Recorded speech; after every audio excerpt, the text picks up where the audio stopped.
Ekseni kuyisonto. Namhlanje siyambonga uNkulunkulu ukuthi siphinde sizokwazi ukuthi sihlangane sikhuleke ekseni kuyisonto simdumise simazise simtshele ukuthi muhle zikathi zonke muhle nangalesi sikhathi esidlula kusona okuyisikhathi la khona izwe lonke likwi lockdown la khona sonke sikhuleka simusa uNkulunkulu ukuthi aphilise izwe lethu kulesikhathi samanje kuyisikhathi la khona kuphume isifo esibizwa ngecoronavirus. Ngiyakholwa kakhulu uNkulunkulu ukuthi maduzane nje sizonqoba yonke into esibhekene nayo sodlula kuyona. Haleluya. Ngifisa sikhulekene ekseni bese siya ezwini likaNkulunkulu. uNkulunkulu angiphe lona noma ngiphathise khona namhlanje ukuthi sikushare nani namhlanje ekseni bese siyakhuleka. Amen. Asikhuleke namhlanje. Baba egameni likaJesu Kristu siyabonga sinikeza uNkulunkulu uNkulunkulu ongalinganiswa nawe wena ekseni ufanele ukuphakanyiswa ufanele ukudunyiswa. Babona amandla izibongo zingezabo zonke nodumo lokho lonke siyaphakamisana namhlanje sesizinakho uJesu usizimpilweni zethu ngelihle igama likaNkulunkulu kaJesu Kristu aseNazaretha. Amen. Haleluya. Namhlanje ekseni ngifisa nje sibuke udatshana olufishane umoya engcwele akhulumile ngalo ukuthi sikhulume ngakho namhlanje.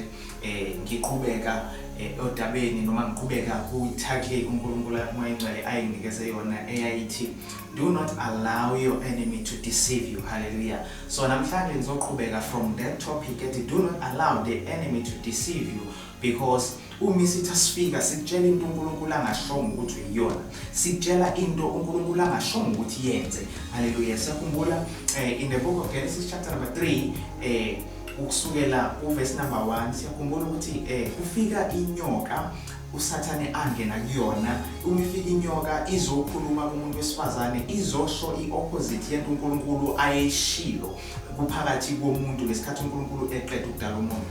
uNkulunkulu edala umuntu in the book of Genesis chapter 1 and 2 ushiya umuntu nomyalelo othi ningakudla konke okukhona except for isithelo esithile esiphakathi nendawo. Hallelujah. But uma sekufika inyoka le uSathane ingene kuyona, le nyoka vele in the Garden of Eden yayaziwa, because uSathane yena wayengaziwa noma wayengenayo authority, but uSathane wadinga umuntu ongaphakathi azokwazi ukuthi angene kuye bese sebenza ngaye.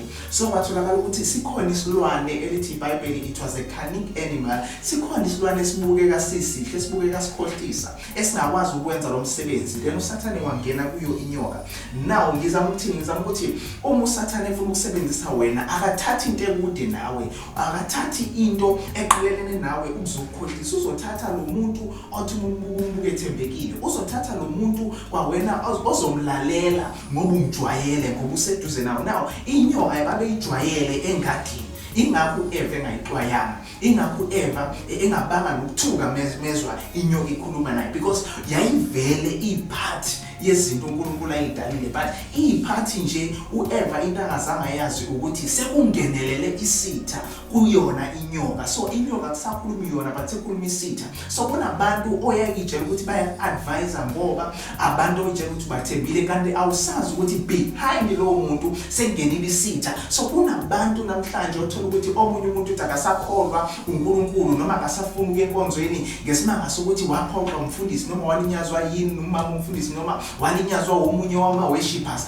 Yes, lo muntu bekhona enkonzweni ingakho phela ulimala ngoba ungaphakathi. So engaphakathi nje sekungenile isitha kuyena. So now uma uzobethraywa uJesu noma uJesu ezokhashelwa, uSathane akasebenzisanga i-outsider but wasebenzisa umuntu wayengaphakathi, which is Judas Iscariot. Uma ufunda lapha lithi iBhayibheli as soon as uJudas edla isinkwa lithi uNkulunkulu then Satan entered. Okusho ukuthi ngaleso sikhathi uSathane wayekade engekho but wangena. Hallelujah. Nalana ke uma sithola lencwadi lendaba lapho uGenesis, uSathane wayengekho enyokeni but wangena. So uma sengenile enyokeni wayesebenzisa inyoka ukuthi ihambe iyoba nengxoxo noEva, iconvince uEva ukuthi adle isithelo. Hallelujah. So that was upart 1 wethu. Ngizama ukuthi nje wonke umzalwane okhona nombukile azama ukuthi catch up entweni sasikhuluma ngazo. Now ngisendabeni la uNkulunkulu anombuzo khona ngawe, anombuzo khona ngathi, anombuzo khona ngezwe lonke. Uthi uNkulunkulu namhlanje ake ngizobuza ukuthi ubani okutshele ukuthi wena ngeke uzuphumelele. ubani okutshela ukuthi wena uyisehluleki? Ubani othe i-coronavirus lena esibhekene nayo uNkulunkulu akanawo amandla okuyilapha? Ngiyazi ukuthi baningi abantu bakhuluma izinto eziningi, abanye even kuma-social media bayahlekisa even ngabafundisi noma ngoNkulunkulu, bathi uNkulunkulu uyahluleka noma uNkulunkulu uhlulekile ukwelapha i-coronavirus. But umbuzo kaNkulunkulu uthi namhlanje, who told you that? Ingabe yena uNkulunkulu uke washo yini ukuthi uyehluleka noma usehlulekile? Ingabe wena uke wambiza uNkulunkulu wathi baba nasi isifo sibhekene naso, noma sonke silindele ukuthi kufanele enze into ethile, noma sonke sivele salalela isitha esizile sasikhohlisa ukuthi njengamanje uNkulunkulu akanawo amandla ukuthi engasiphilisa? Hallelujah. Ake siyeni nje in the book of Genesis chapter number 3, sizoqala ukufunda from verse number 9. Hallelujah. Siyaqhubeka part 2 lo wendaba ethi do not allow the enemy to deceive you. Hallelujah. Ngifunda from New King James okuyisihumusho sesingisi. In New King James kufuneka kanje, Genesis chapter number 3 verse number 9 kufuneka kanje. Then the Lord God called to Adam and said to him, where are you? Hallelujah. Then the Lord called to Adam and said to him, where are you? Now bamba le part yokuqala uthi uNkulunkulu Adam ukuphi? Okusho ukuthi into yokuqala esitholayo esedlile uAdam waluza noma wasuka kwi-position uNkulunkulu abembeke kuyona. Hallelujah. So uma ethi uNkulunkulu where are you, kusho ukuthi ufikile endaweni ajayele ukumthola kuyona but wangamthola. Kungenza ukuthi uNkulunkulu uke wafika ethi uzokhuluma nawe kwindawo bejwayele ukuthi akuthole kuyona but akasakutholi. Now God says to Adam, where are you? Now God says to you, where are you? Hallelujah. Then God said to Adam, where are you? Now then Adam uyaphendula la verse number 10 uthi, so he said, I heard your voice in the garden, and I was afraid because I was naked, and I hid myself. Hallelujah. I heard your voice in the garden, and I was afraid for I was naked, and I hid myself. Uthi Adam, ngizwe iphimbo lakho. uNkulunkulu embuza uthi kuphi? Uthi Adam, Nkosi ngizwe iphimbo lakho, ngase ngenze njani? Ngacasha. Ngoba nginjani nginaked, ngoba nginjani angigqokanga ngihlubule. Hallelujah. Izwi ukuthi uNkulunkulu utheni, ngizoyichaza yonke lento. Izwi uNkulunkulu utheni. Then number 11 uthi uNkulunkulu, and he said, who told you that you were naked? God says, who told you that you were naked? Have you eaten from the tree of which I commanded you that you should not eat? Number 1, who told you that you were naked? Have you eaten from the fruit or from the tree that I told you not to eat, or that I commanded you not to eat from? Hallelujah. uNkulunkulu ubuza Adam, ukuphi? uAdam uthi ngizwile iphimbo lakho Nkosi, ngacasha ngoba ngihlubule, ngoba I am naked, ngoba angigqokanga. uNkulunkulu uthi ubani Adam okutshela ukuthi awugqokanga? Ingabe usudle isithelo engekuyalela ngaso ukuthi ungasidli na? Ngamanye amazwi kwenzakalani labazalwane? Sithola uAdam edla isithelo uNkulunkulu amyalela ukuthi angasidli, asidle mase sidlile kusuke inkazimulo kaNkulunkulu. Oh my God.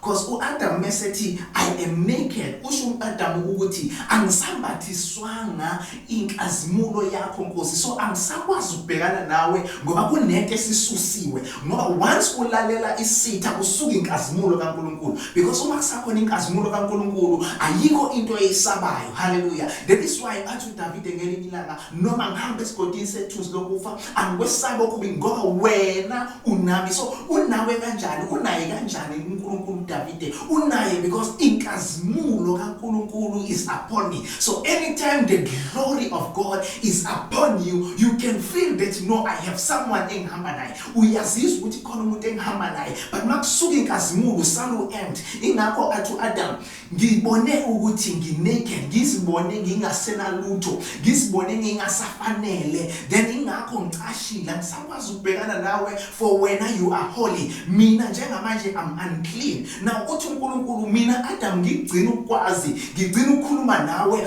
wena ubugqokile, wena ubumbathiswe inkazimulo. Usethi uNkulunkulu, ubani osentshela ukuthi wena awukwazi ukuhlangana nami, wena you are naked? Ubani oseshilo? Oh my God. Ubani osekutshele lokho? Ngizothi kuwe mbukeli ekhaya namhlanje, ubani lona osekutshela ukuthi wena it is over about your life? Ubani lona osethena wena leyo cancer segazini lakhe emzimbeni wakho it can never be healed? Ubani lona oseshilo wathi wena kusukela manje you will never prosper, abantwana bakho they will never prosper? Uthi uNkulunkulu angikubuza ukuthi ubani oshilo, because yena akashongo njalo. Yena uthi kuwe namhlanje kuseni nginemicabango emihle ngawe. Uthi kuwe imicabango enginayo eyokwenza ukuthi uphumelele. I haven't said that you are a failure. uNkulunkulu namhlanje kuseni uma ekhuluma noAdam uthi, Adam, who told you that? Ngoba mina mangikwakha Adam ngathi mehlala, wathi uNkulunkulu mehlala necabinet yakhe wathi asakho umuntu ngokomfanekiso wethu. In other words, ku-Adam kwakukhona ubuNkulunkulu. Adam esethi ngihlubule noma I am naked, ingoba kwasuka ubuNkulunkulu kwasala umuntu. Anytime umntwana kaNkulunkulu makusuka ubuNkulunkulu kuwe uyazizwa ukuthi I am naked. Uma kunento osuyenzile okwazi kahle ukuthi iphambene nomyalelo kaNkulunkulu, iyafika le ndaba yokuthi amcashe. Lento ethi casha ingenxa yokuthi inkazimulo ayisekho. Lento uzibona ukuthi awusakwazi ukuworship enkonzweni ingenxa yenkazimulo esisuswe isitha. Ingoba uvumele ukulalela isitha sazokutshela into ongeyona sathi uyiyona. Sazokutshela ukuthi idla into okuthweni ungayidli wayidla, ngoba isitha besithena uma wayidla lento uzofana noNkulunkulu. Now nathi into engifisa sibheke kancane nje bazalwane mehlehla kancane kule ndaba. Sithi sitha uthi uSathane noma ithi inyoka imikhuluma noEva ithi uNkulunkulu uthena ningasidli lesi sithelo ngoba mhla nasidla nizofana naye. But uNkulunkulu akho umuntu uthi asakho umuntu ngomfanekiso wethu. In other words, inyoka yayikhuluma into engekho ngoba vele uNkulunkulu makho umuntu, uNkulunkulu wayefana noNkulunkulu, umuntu wayefana noNkulunkulu. So uma inyoka isifika izokhuluma iphutha, but now ikhuluma vele kumuntu oright, kumuntu obuthakathaka whoever ngaleso sikhathi, umuntu ongaqinanga okholweni. So now uSathane kunezinto afika zisho kuwe uma ubuthakathaka ongaqinanga ezwini kaNkulunkulu, athi mekutshela ukuthi uzofana, uyitshela ukuthi ngempela uzofana, kanti uzosusa inkazimulo yokufana noNkulunkulu evele ikhona kuwena. Ngokuthi uNkulunkulu makho umuntu uthi asakho umuntu ngumfanekiso wethu, okusho ukuthi already umuntu noma uAdam noEva babefana noNkulunkulu ngaleso sikhathi ngoba babe nobuNkulunkulu. Uthi asifuze abuse, but umifika inyoka ithi uma wadla uyazi uNkulunkulu ukuthi nizofana naye, which is it's a contradiction. Iyaphikisana lento. uNkulunkulu uthi ngapha sikufana nathi, uthi uSathane ngapha uma nadla nizofana naye. Now kunabantu namhlanje abafisa ukufana noNkulunkulu kodwa vele bafana naye, bafuna kanjalo ukufana noNkulunkulu ngenxa yezwi elikhuluma into engekho kubona, ingenxa yezwi elizontshontsha inkazimulo kaNkulunkulu ezimpilweni zabo. Bese umuntu eyitshela ukuthi kushuthi anginabo uNkulunkulu. Ngizothi kuwe namhlanje sinabo uNkulunkulu, sinawo lawa amandla okusho namhlanje sithi let there be light and there shall be light. Sinawo amandla ukuthi namhlanje singasho sithi namhlanje sikhuluma ukuphila in our families, in our lives, and life will begin to take place. Sinawo lawo amandla ukuthi sithi ezimpilweni zethu sikhuluma ukuphumelela, siphumelele ngoba kuthina kukhona uNkulunkulu. Inqobo sizovala amadlebe, sivala izinhliziyo zethu ekuzweni isitha bese silalela uNkulunkulu. Uthi uNkulunkulu makhuluma uthi, Adam, who told you that? Ngizokubuza nawe kuseni ukuthi who told you that you are a failure? Ngizokubuza South Africa yonke namhlanje kuseni ukuthi who told you that coronavirus is incurable? Who told you ukuthi asikho into engaphilisi coronavirus noma alikho ikhambi lokwelapha coronavirus? Who told you that? Lithi izwi kaNkulunkulu uma ekhuluma uthi lithi izwi kaNkulunkulu, for Jesus was given the name that was above all other names. Ebese lithi every knee shall bow at the mention of the name of Jesus. Uma lithi izwi kaNkulunkulu, every knee shall bow at the mention of the name of Jesus. Umaliti, he was given a name that is above all other names. It is the coronavirus was included, HIV was included, cancer was included, sugar diabetes included, divorces included, any situation included. So all we need to do is to call on the name that is above all other name, which is the name of Jesus. I want all the churches, everyone who's watching me now, every man of God, every worshipper, every intercessor, every usher, whosoever was watching me now, I want you to call upon the name of Jesus, which is the name that is above all other names, which is the name when we call, demons tremble. Uthi Jesu mesevukile kwabafileyo uthi I have given all powers in heaven, in earth, and even under. So igama kaJesu akukho la engakhona ukufinyelela khona. Ungaleleli sitha esizokutshela ukuthi igama kaJesu noma abafundisi bahlulekile ukwelapha icorona noma baphume no. Asidingi ukuphuma. We need to call upon the name wherever we are. All you need to do is to believe in the name of Jesus. Hallelujah. You need to believe in the name of Jesus. Uthi uNkulunkulu Adam, who told you that you are naked? Ngamanye amazwi, even though uzibona ukuthi naked, but awukho naked. Ngoba ngikwazi mina uyi-original. So lento sufuna ukuyishintsha uthi wena you are naked. Akusesiyo le mina ngikunikeze yona. So lento esikhulumayo eyokuthi coronavirus ayilapheki, uNkulunkulu akayazi because akwaziyo. He gave us the authority emhlabeni. Wasinikeza igunya lokuthi sikhulume izinto emhlabeni. So uma sekunento thina esiworshiphayo noma esisabayo, then uthi uNkulunkulu, who told you that that thing is above you? Who told you that that situation is above you? Who told you that that thing can never change? Who told you that you can never be healed? Who told you that you are a failure? Who told you? God has never told you that. Uthi uNkulunkulu angikutshela ukuthi stand up. We are more than a conqueror through Christ who gives us strength. We are more than a conqueror. Stand up. Let us join hands in the morning as I'm about to pray. Pray with me and that situation will change. Pray with us. Join us today. With your faith, join us. You are going to receive your healing. You are going to receive that breakthrough. Things are going to change. And every chains, they are going to be broken today in the mighty name of Jesus. And every situation, even coronavirus, is going to bow in the name of Jesus. Whether you just need to connect with me right now in the mighty name of Jesus.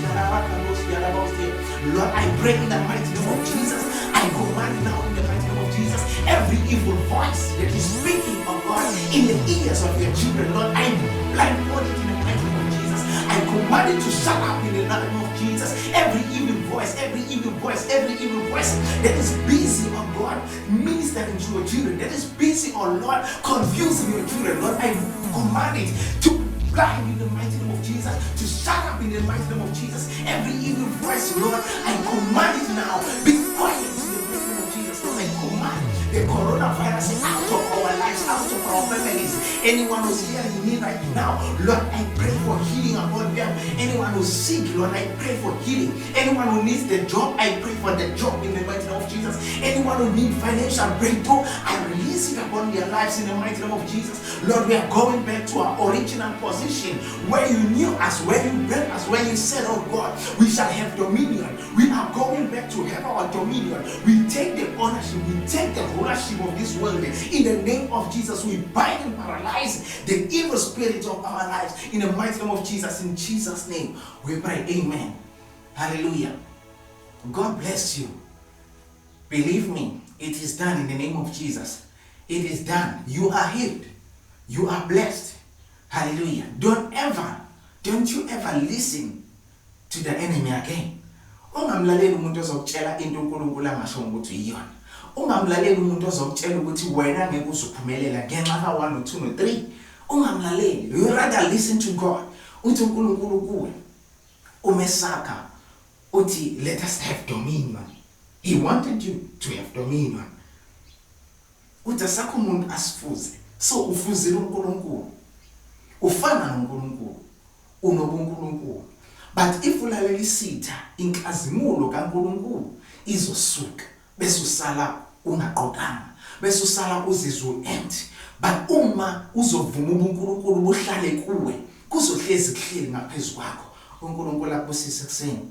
uNkulunkulu asibusise saqala uyivikelesha okusukela osukwini lakusasa komsombuluko. God bless you all.